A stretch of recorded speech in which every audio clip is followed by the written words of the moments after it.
Good morning. So right now I'm listening. First of all, thanks for tuning in. Little cup of coffee on the way to work. Straight from Brazil, that coffee. So on the news, I'm listening. This is actually local news, local conservative channel. By the way, we're going to be talking about our main topic today is cryptocurrencies and our escape plan. How are we gonna lick the ice cream cone, as Jay Snip4 puts it? How are we gonna pull off some profits? I'll get into that shortly. But right now, there's a lot of chatter on the conservative channels about the overwhelming community just tired of wearing masks, and that a lot of our, especially up in Phoenix and the Maricopa County area, they're voting against it. And actually, Democrats are also starting to vote against this. They want to end the mask mandates. But a little forewarning, I hate to be a little bit negative. The mandates might end, and you might be able to walk into a mom and pop pizza shop or whatever type of store, and you might not be required to wear a mask any longer, because most of the mandates are actually enforced by our health inspectors, believe it or not, especially in the restaurant industry. They threaten to take their license away. The health department threatens all kinds of punitive actions if the restaurants don't comply.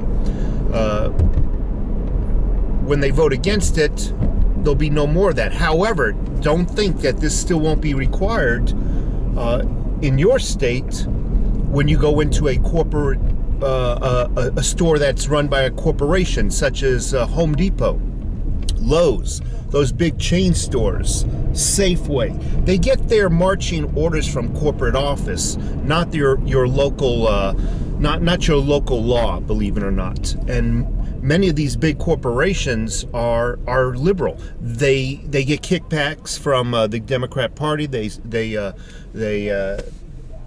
to the Democrat Party in the way of campaign funds. They basically are washing each other's back. Tax breaks, you name it. So don't expect this to go away anytime soon in those corporate-owned stores. Turn that off. Another sip. I didn't add enough sugar this time. There's that fine balance of number of shots of coffee versus the ratio of sugar. My sugar ratio's down. So to cryptos. Theta. Obviously, all eyes are on Theta. All eyes. Even Wall Street's eyes are on Theta right now. And there's a lot of investing going on. And I saw Theta get up to, I think, 14. My own eyes. My own eyes saw Theta get up to like $14.02 yesterday. That was pretty amazing.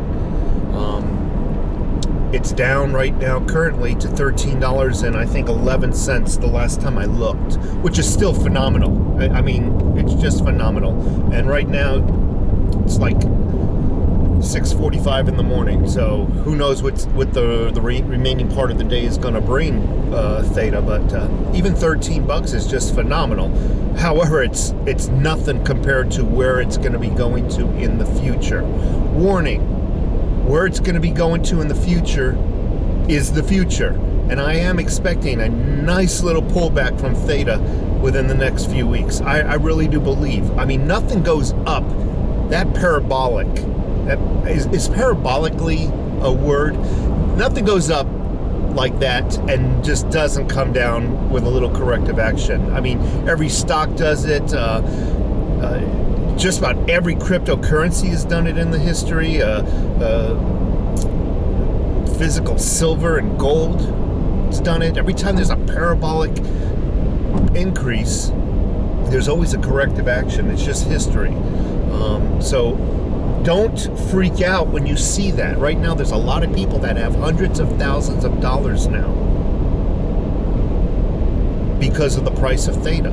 And when Theta pullback comes to us, we're going to see that number possibly cut in half or possibly cut by 2/3.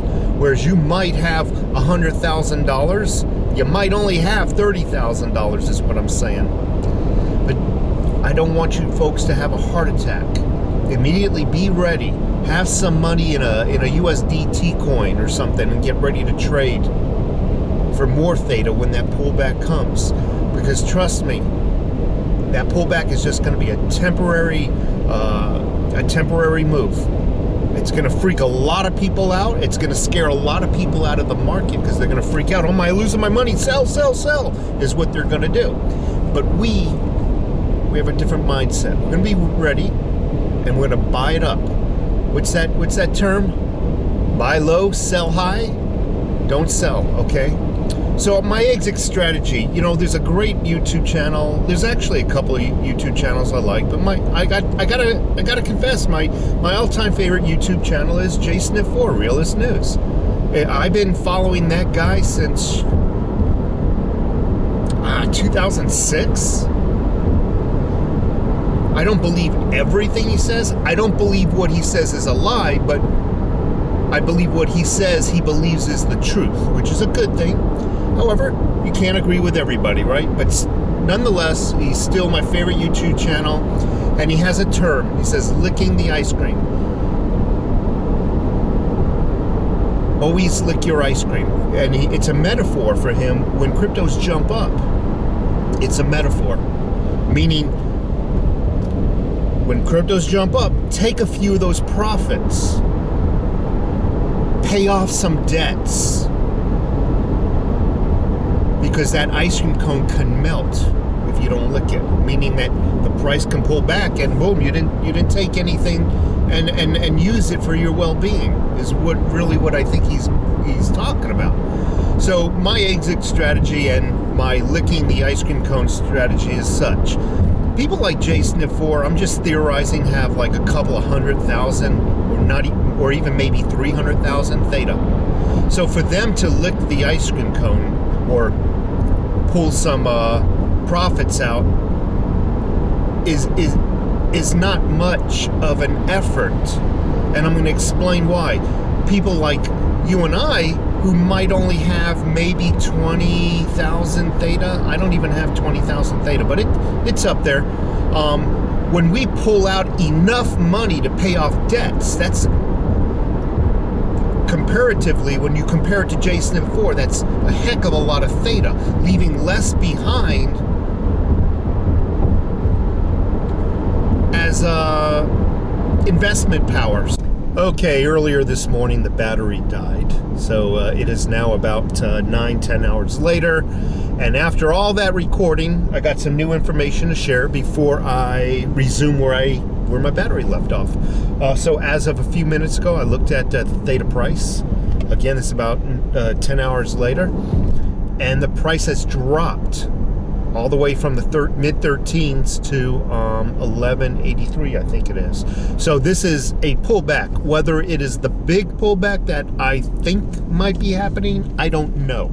I don't pretend to be a prophecy, or I don't prophesize. But we need to be prepared in case this is the big pullback. What do I mean by prepared? What I mean is, estimate. You got to do it. I got to do my own. What's right for me, you got to do what's right for you. Estimate where you think the bottom of the price is going to go to and be ready to purchase at that price if you want to obtain more. Simple swap is where you probably want to buy your Theta.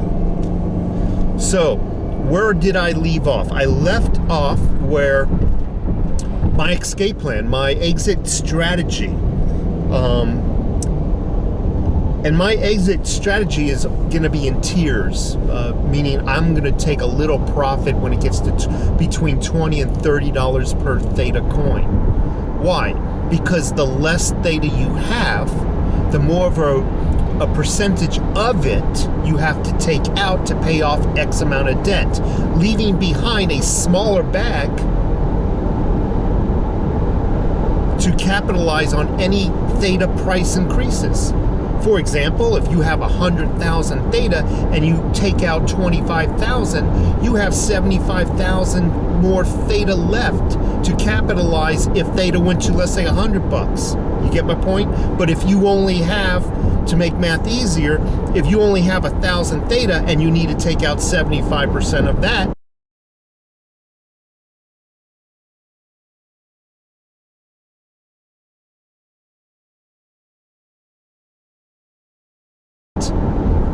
you're leaving me, what is that, 75, you're leaving 750 Theta left to capitalize on any price increase of Theta. Therefore, the rewards for a small bag holders, you and I, are to let it sit as long as possible before taking some off the top and paying off some debt. Let it sit, and that's, I don't mean that to sound like financial advice. I don't give financial advice. I'm doing what I got to do for me. Your mileage may vary. Because my bag is smaller than 100,000, I'm going to need to let it sit before I reap any of those rewards. I need to let it sit until the price increase goes up for Theta, and that way I have to take out less of a percentage of my total Theta coins in order to pay off X amount of debt. I know I'm repeating myself. I don't know if this is the big pullback everybody has been talking about. I can't answer that. Again, I'm not a psychic. I'm not a mind reader. I don't pretend to be. I don't pretend to know magic tricks with the algorithms in the financial charts. I don't. But this could be a small pullback, bounce back up, and then you have your large one. We don't know that. But if you plan on acquiring more, you need to use your own due diligence and make up a number in your mind where you're comfortable buying more at. For example, if this only goes down to 9, let's just say it goes down to $6 a Theta coin. It's feasible.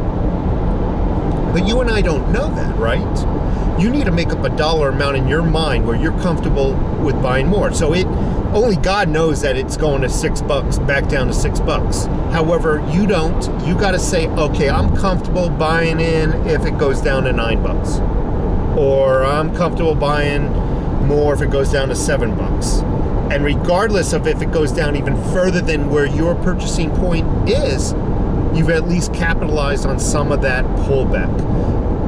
No one ever knows where the ultimate bottom is, where to buy in, that optimum sweet spot, and nobody really knows where the sell price, the sweet spot of the sell price is, that optimum sweet spot.